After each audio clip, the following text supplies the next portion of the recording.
I'm Joe, he's Nick, and you are listening to the Nick and Joe Show. The Nick and Joe Show. That's almost as bad as you saying, you did this last week, Nick, the Nick and No Show. And I didn't say anything about it because I heard it afterwards in one of your intros. The Nick and Joe Show.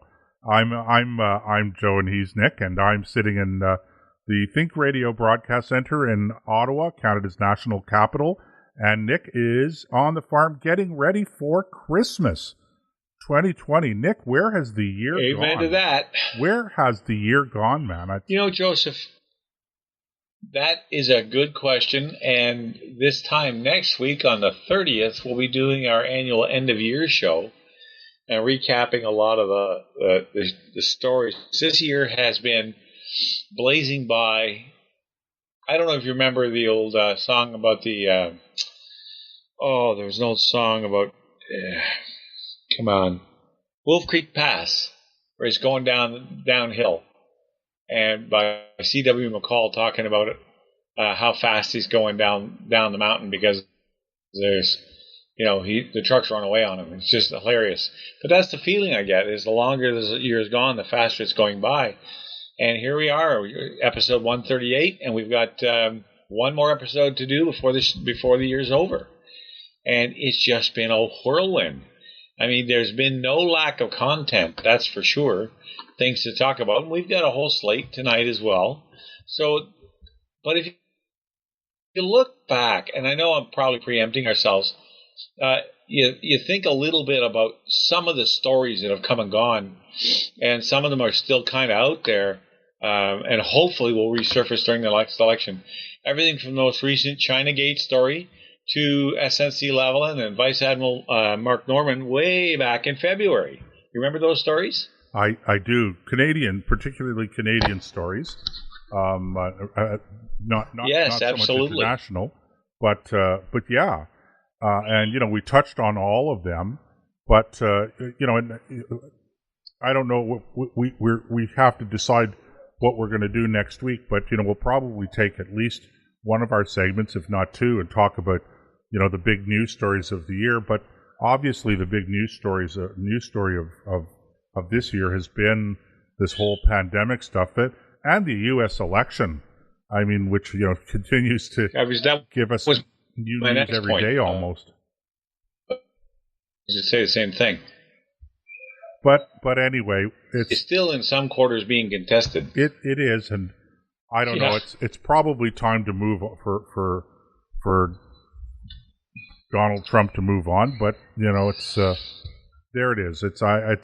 I don't have a horse in that race, so I'm not a Donald Trump fan. I think he was a better president than Obama was. I think he was a better president than Joe Biden is going to be. So there are a lot of things I like about Donald Trump, his policies, etc. 100% for sure. But I'm not personally a Donald Trump fan. I don't like his style. It doesn't suit me. But then again, as I said, I don't have a horse in the race. Up here in Canada, we'll just take whatever we get, right? And if it's Trump, it's Trump. If it's Biden, it's Biden. But it's going to be Biden. Yeah, we don't have much to say about it. That's true. So anyway, and that's kind of scary when you think about some of the things he wants to do. But I do think one of the things I thought might be fun to lead the show off with, we're all familiar with the song Rudolph the Red-Nosed Reindeer. Okay. Did you know that's a Canadian story? No. Started off a guy by the name of May, and I can't remember his first name, back in the late 1930s. I posted the story on my Facebook page, and he was going through a real hard time. He was in advertising, and you can imagine what that was like during the dirty 30s.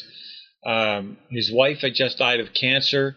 He had an 8-year-old daughter, and they were going through all kinds of turmoil and tumult. So he started to tell her this story about a little reindeer that was different. And he that reindeer kept getting picked on by the bigger reindeer. And the longer he told the story, the more he realized it was actually his story that he was talking about. So he wrote this story for her about this little reindeer called Rudolph. And he was working for Eaton's, the big department store. And the guy who owned it, Mr. Eaton, heard about the story, asked him to put it into a book, and then bought the rights for it for $50. And they would give a copy of the story away.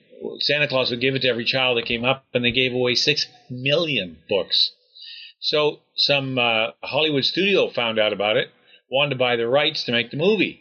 So Mr. Eaton, in an incredible act of charity, sold the rights to the book back to Mr. May, and then Mr. May turned around and sold to the studio. And it set him up for the rest of his life. It solved all kinds of problems for them. They went on to make a movie. They floated it past Dinah Shore, and somebody wrote a tune to it and put the story to music. And they tried to get Dinah Shore and Bing Crosby to sing it. They didn't want anything to do with it until Gene Autry came along, and he's the one that made it famous. And it is the second most popular secular Christmas song in history, short of White Christmas, and has done the May estate and the May family tremendous amounts of good. So it's just a typically fuzzy feel-good Christmas story, and it's a Canadian story. I just thought I'd start the show off by telling people that. And why not? And we're going to, when we get to segment number 4, part 4 of this week's show, we'll be talking a little bit about different Christmas traditions and how they started and how they seem to have evolved, etc. So, stay with us if you're listening to the live show tonight. And if you're going to be listening to the podcast, part 4 will be posted on Tuesday morning, which actually is going to be December the 29th. 29th. So not exactly Christmas Day, but still Christmas season. Anyway, and talking That's about right. Christmas and thinking about winter and Winter Olympics, etc., there was a story this week about the International Olympic Committee having decided finally, well, actually it was an appeal. They were originally going to sanction the Russians, I believe it was for 4 years, but the Russia's government, or the Russian Olympic Committee, or whatever they use there, decided to appeal the decision, and the appeal resulted in cutting in half of the sentence. And so this is really quite interesting, Nick, and even a little bit humorous. Sometimes if you were a comedian, you probably couldn't write some of this stuff. So what's so funny about this is kidding. What led to the Russians being sanctioned in the Olympics was the fact that they were caught cheating. And, not just once, not just twice, but multiple times, trying to hide it. I mean, it was institutional cheating. This was not, one athlete taking performance enhancing drugs.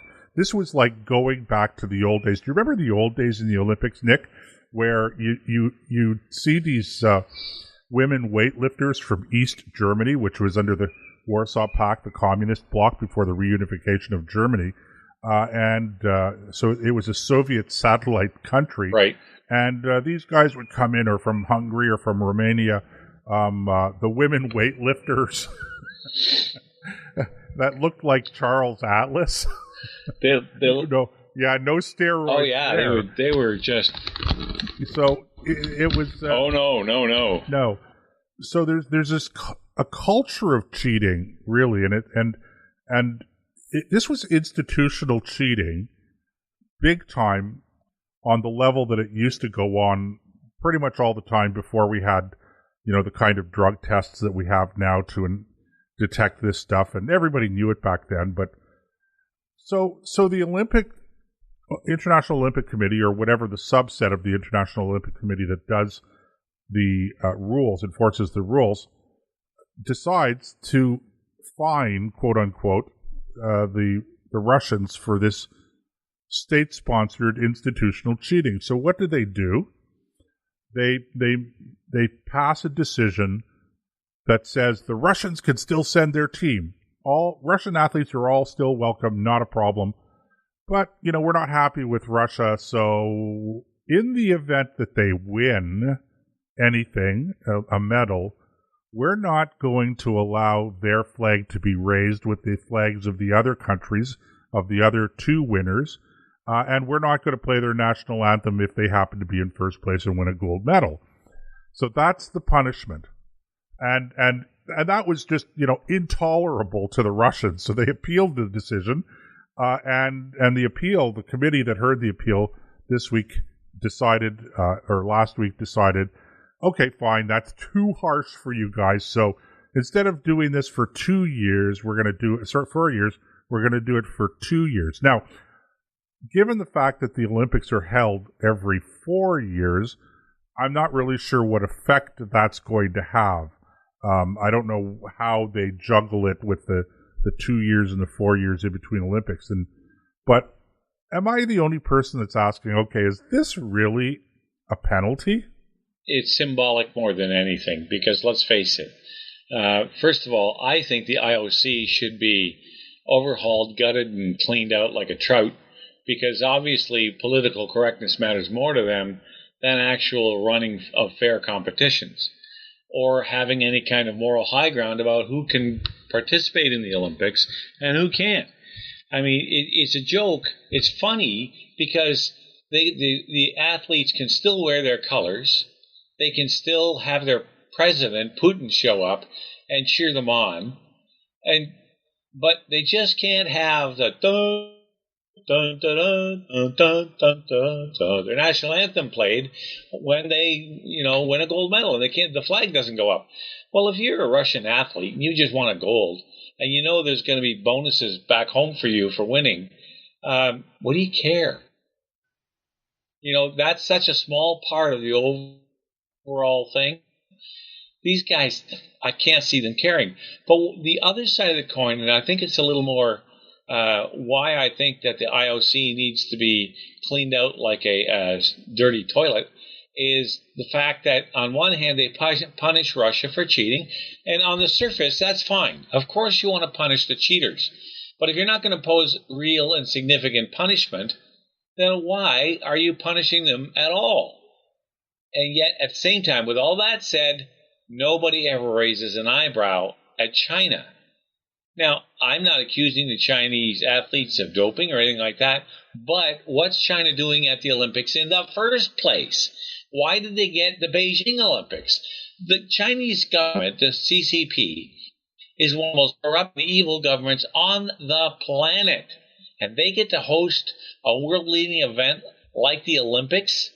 Remember, they shut down the whole city of Beijing for like 2 weeks beforehand, just so the air could clear, so people didn't suffocate in the air pollution. Right, that's a good point. Because they don't care about anything. I'd forgotten All they about care that. about is their... Yeah, so these are the kind of people they're giving the awards to, and they're punishing Russia, which is no saint by any stretch, but it's no China. So I don't get it. I just don't get it. It's actually quite funny because just as we're speaking, Nick, about this, and you bring up China, just a minute ago I got an alert message from a service that I use called Ring Central, which provides me with telephone. It's a virtual PBX system and provides the businesses that I work with telephone number, extensions, voicemails, etc. And the alert was that you may have heard, but apparently the American government has charged someone working with Zoom, which is a video conferencing system that has skyrocketed in profitability this year, right, simply because of the fact that people are doing virtual conferences and virtual meetings like never before.